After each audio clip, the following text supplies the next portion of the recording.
Welcome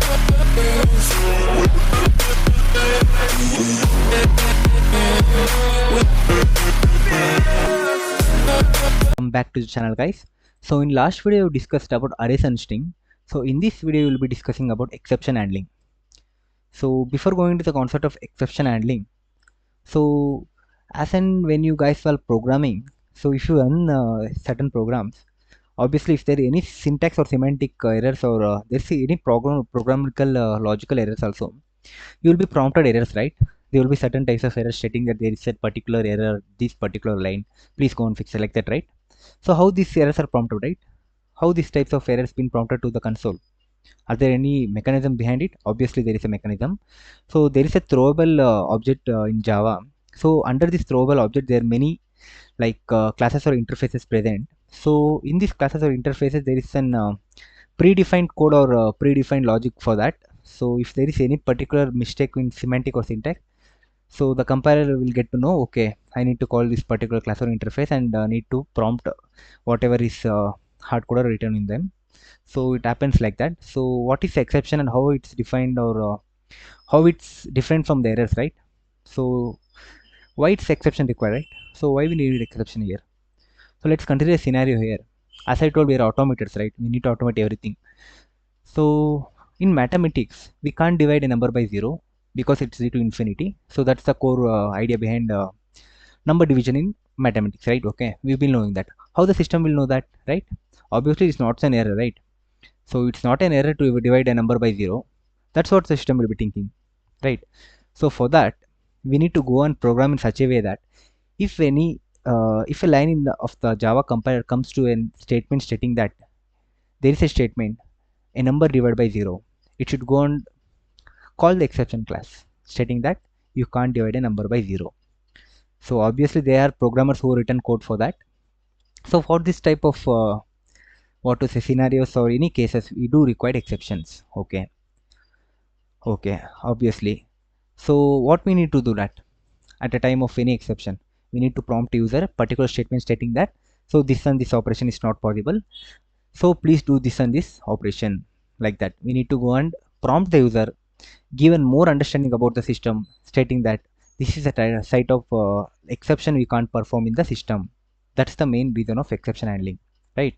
There is an exception operations or exception type of functionality which can't be performed by the system. Please do handle that. Please do progress your code, like that. We need to prompt the user a particular prompt message, right? That's the need of exception here, right? Divide by 0 is a perfect example for that. Okay, so we need to handle exception. Why need to handle exception? So in Java, when the compiler encounters an exception statement, it will halt the program execution. Keep this in mind. If the exception is being thrown at the system for the user, then it's a clear cut that there is an halt in the program execution. Okay, so for that we need to prompt the user and say that this is a mistake in your code, please correct it, right? For that there is an catch block, right? There's a catch block where a certain code will be tried first. If there is any exception, it will be thrown, or the control will come back to the catch block, and whatever statements inside the catch block will be executed, right? Like that. There's a try and catch block.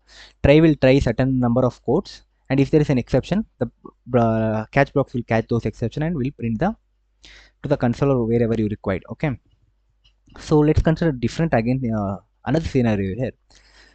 There are many e-commerce websites, right? There are many e-commerce websites there out, and during any flash sale or any discount sale been going on, obviously they will be more user routed to the same website.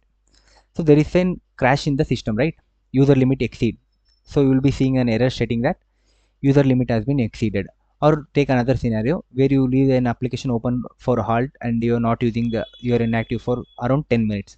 So after 10 minutes, if you go and try to do any modification to the particular application or website, then there will be a button pop up or redirect to different page and stating that your session or user session got been expired, right?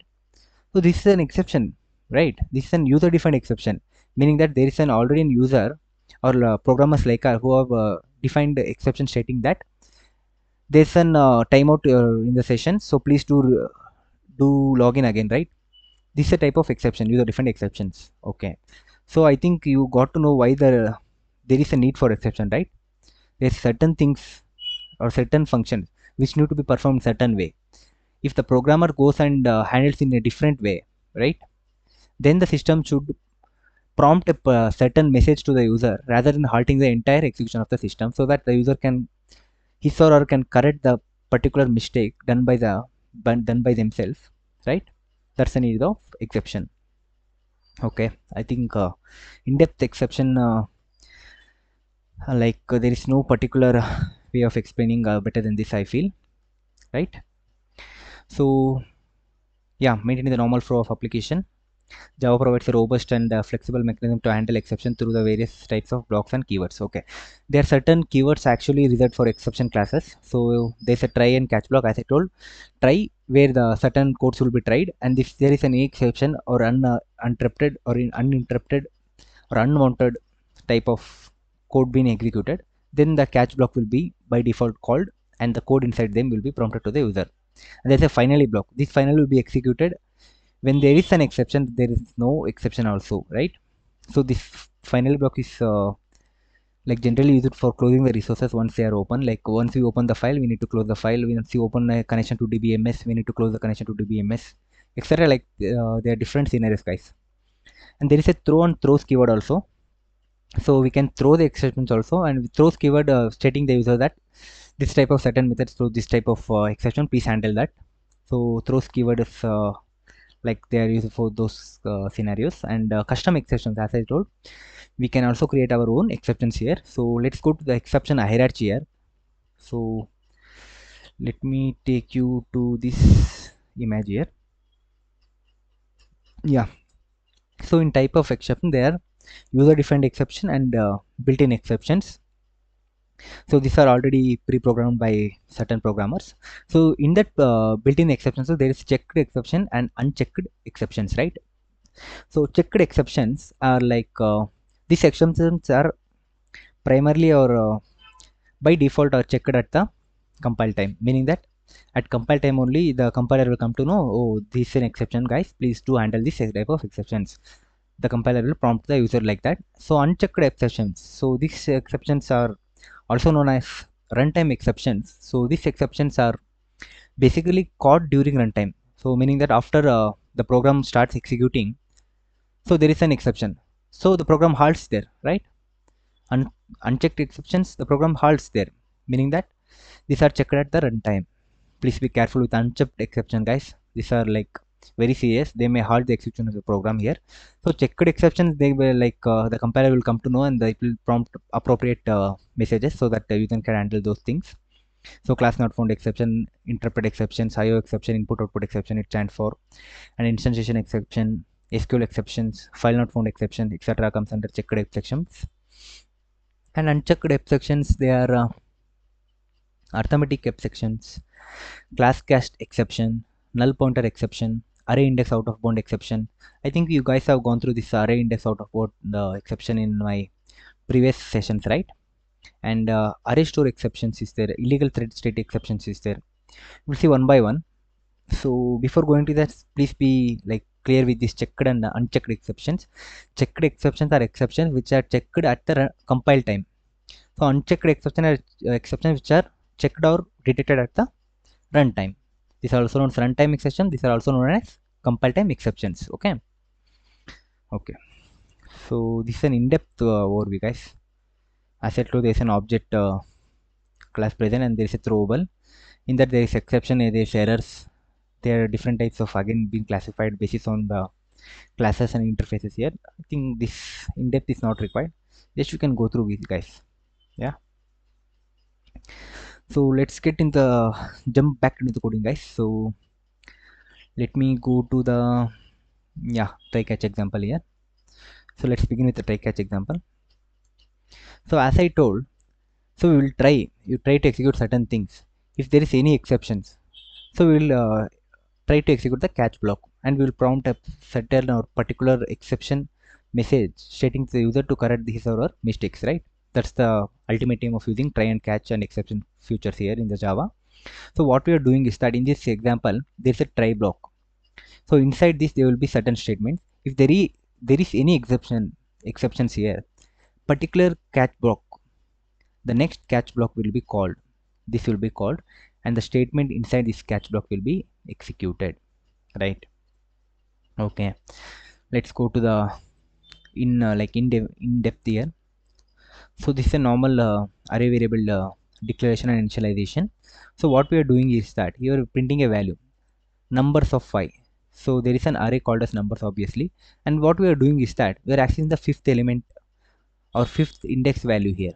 Obviously there is only 3 elements. How come there is a fifth element, right? There is an exception here. So this will need to throw a value known as array index out of bound exception, right? This exception need to be called, right? Let's check that. So in catch, we'll pass an argument of that only, right? This type of exception will be thrown, catch that, and this e is nothing but a variable name, and this is nothing but an exception class, right? You can see that this is an exception class, and we are printing that array index is out of blocks, stating that index that this index can't be accessed because the array only contains 3 elements. The user will come to know that. So let's execute this. Yeah, array index out of box. So as and when the compiler comes here through the 7th line, it will encounter an exception. So this will search if there is any catch box. There can be multiple catch box also. So there can be multiple catch box, and this catch block will be called because this catch block will take a parameter known as array index out of box exception, right? So this will come here and execute all the statement present inside this catch block, right? That's basically try and catch block, guys. So let's go to example of finally, right? Finally example. Yeah, so what we are doing here is that obviously divide by 0, this will throw arithmetic exception, and we are handling it using the arithmetic exception catch block.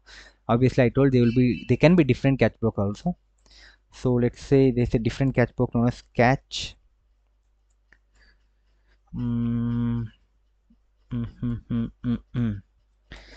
let there be catch, and there's an block here, right? Let this exception be passed here, then this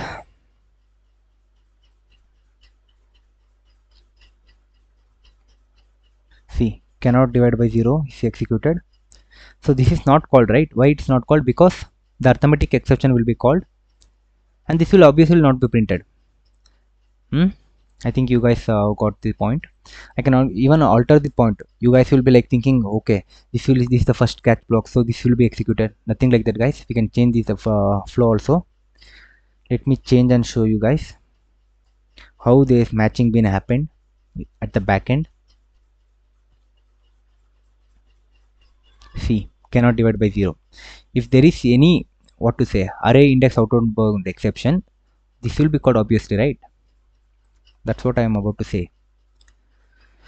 Yeah, and finally, as I told, either there is an exception or there is no exception. Obviously this will be called, and the statement inside this will be executed.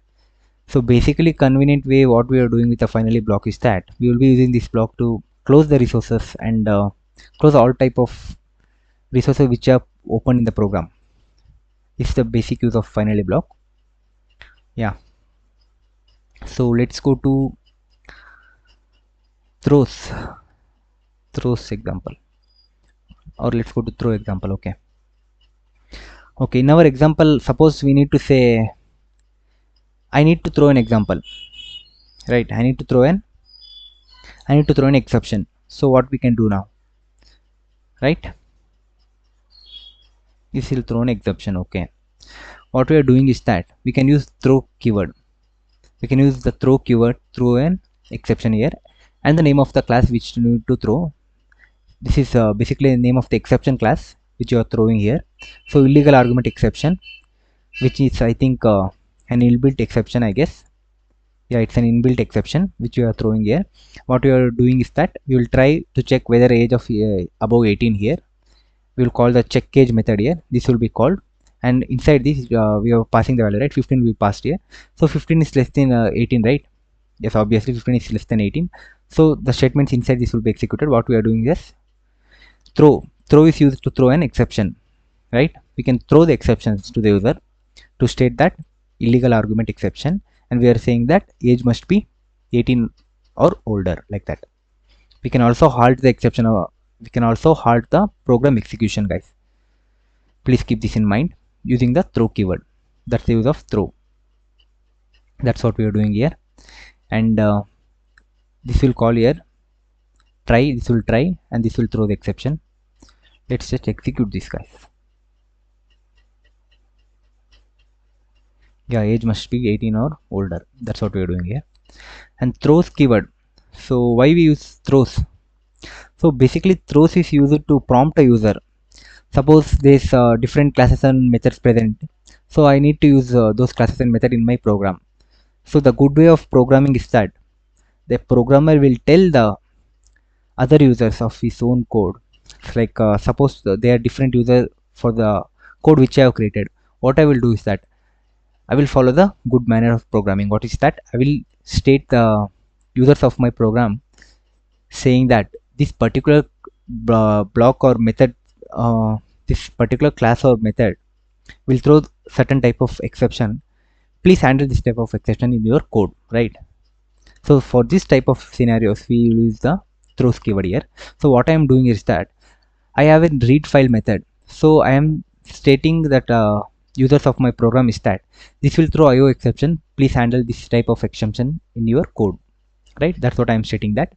So what I am doing is that, so when the user goes and use the code here, he need to handle that exception, right? Suppose I am like creating a method known as read file method, and I am stating the user of the my program that this will throw an exception known as IO exception. Please handle this type of exception in your code when you are using my code in your own code base, right?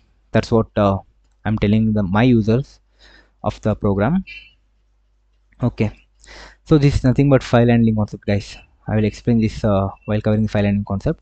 So what we are doing is that we are taking a file reader and we're reading the file, basically. That's all. We're taking text text and file, and we're opening that, and we're using buffer reader to read the file, or if the file is not present, we are throwing an IO exception here. That's all. File not found, like that. So when the user goes and use this read file method, when he encountered this exception, right, so you can catch that exception here in the catch block, right? This much idea when he comes to know that there is a certain read file method and it throws IO exception. Obviously you need to give this IO exception dot e in his catch block so that he can handle the exception. So suppose, let's say I have not given this exception and I have given different exception. I have given this an arithmetic exception here. Without reading the code of the programmer, I have read the arithmetic exception here. So there is an error again prompted. See, unhalted exception, IO exception. So as I told, IO exception is an checked exception here, guys. So this is checked by the compiler at the time of compilation only. So it's stating that it's an exception, guys. Please handle this, right? That's the reason, guys, of using throws keyword here. That's all, I guess. So simplify this thing.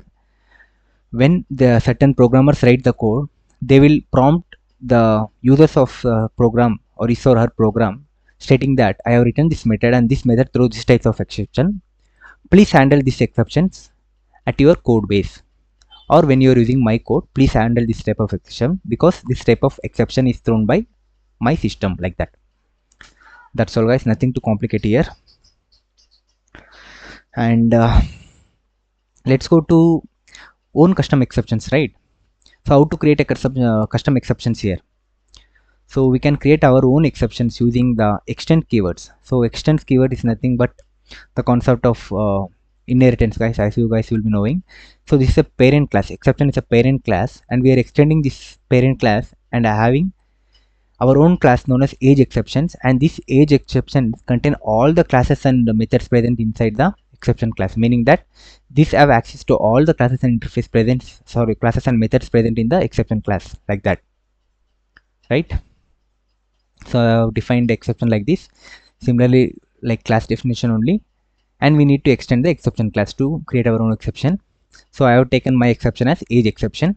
So let's see a scenario where I will be using this age exception here. So here what I have done is that similarly check age exception example I am taking here. So we have seen this exception example in finally, I think, right? Yeah, in finally, not in finally. I think we have seen in throws or through. Not sure. Yeah, we have seen this in throw example, right? Same example we will be using here also in custom exemption. So what I have done is that I have created an exemption class known as age exemption. That's what I'm calling here. Same flow. Rather than calling the illegal argument exception, I am calling age exception, my own defined exception, and I am saying that age must be 18 or older. So what the flow here is that. So try a catch block I am using here. So inside try there is a check age method being called, and I am passing 15 as an argument. So here 15 will be taken. Obviously 15 is less than 18. So there is a throw keyword used, and this throw keyword uses an age exception, which is nothing but an user defined exception. So this will go on search where is age exception, where is age exception, right? So no need to search because there is an age exception file present in the same package. So there is no required for the import statement also. So the compiler will come to know, oh, there is an age exception. So I need to go and call this class here, right? That's what the compiler will get to know. And I am passing in constructor value. Age must be 18 or older. So what will happen is that here a constructor will be called, right? This is a constructor with the same name as the class name. So a message value, which is nothing but string value, which I am passing that, stating that age must be 18 or older, and a super method. So what does the super method will do is that it will call the constructor of the parent class. So for us, what is the parent class here? Oh, exception. Exception is the parent class. So this exception parent class constructor will be invoked using this fifth line, right? And I am passing the message as the parameter. So the same message will be gone here to the exception constructor, and the constructor will be invoked, and the same message will be prompted to the console using the constructor of the exception class. Keep this in mind. That's what we're doing, nothing much, I guess. So let me just execute this for you guys. Yeah, age must be 18 or older. That's what we're doing here. And e is nothing but an instance, right? This is a variable, and we're getting a get message is used to call the stack. What to say that? Traceback stack, we can call that. We're calling that traceback stack. There's nothing used to get the retrieve the stack value, whatever present. That's all, I guess. And we're also telling the user that it throws age exception. Please handle those exceptions. This is a good way of programming, guys. Keep this in mind. I think that's all for exception, guys. In coming videos, we'll see about few more concepts in core Java. After that, we'll be moving to the actual concept of full stack development. So till that time, if you guys have any queries, please do comment down in the below and clarify among yourself, right? So thank you for watching, guys. So stay connected, guys. Thank you.